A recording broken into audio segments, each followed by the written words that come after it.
NBC29 forecast. Congratulations to Mr. Wyatt. There's a view from our Charlottesville camera, and it's certainly been a hot and humid day to kick off the week.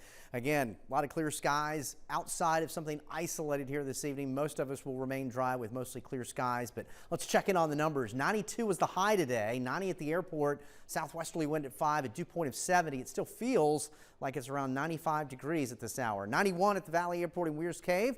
Again, those dew points are generally in the 60s. They may fluctuate a bit, but it'll still be a muggy night. We've got 90 still in Madison, 87 in Palmyra, 92 in Dillon, 89 in Livingston, and 91 currently in Stanton. NBC29's Doppler radar network, fairly quiet scan. Closest activity we have is a little shower that's been basically fixed along the Blue Ridge. Here we are in northern Amherst County between Rockbridge and just to the west of Massey's Mill in Nelson County. Temperatures here overnight with mostly clear skies, upper 60s, lower 70s, and then another hot and more humid day tomorrow as we top out in the low and mid 90s. So again, when you factor in the heat index values, the temperature and the dew points, it'll feel more like it's in the upper 90s throughout the day. So take all those steps to stay cool, remain cool this week, because we've got a sweltering August heat wave to continue. Lots of mid 90s here across central Virginia. We get into the late week, an isolated storm or two can't be ruled out, especially along the higher terrain, but we don't see any widespread rain this week, something that we could need. So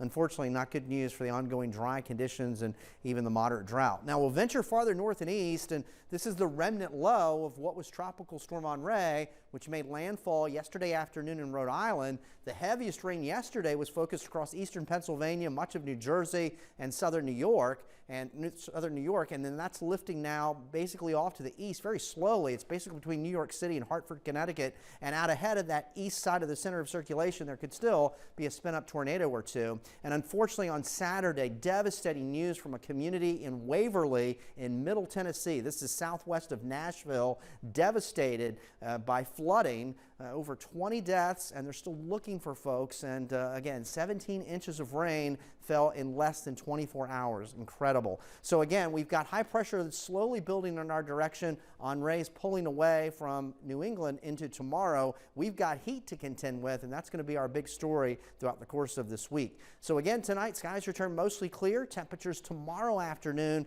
after a muggy start, will top out in the low and mid 90s, but feeling more like it's in the upper 90s. Then we get into Wednesday, we'll start on either side of 70. There could be an isolated storm or two trying to develop along the higher terrain, but most locations remain dry.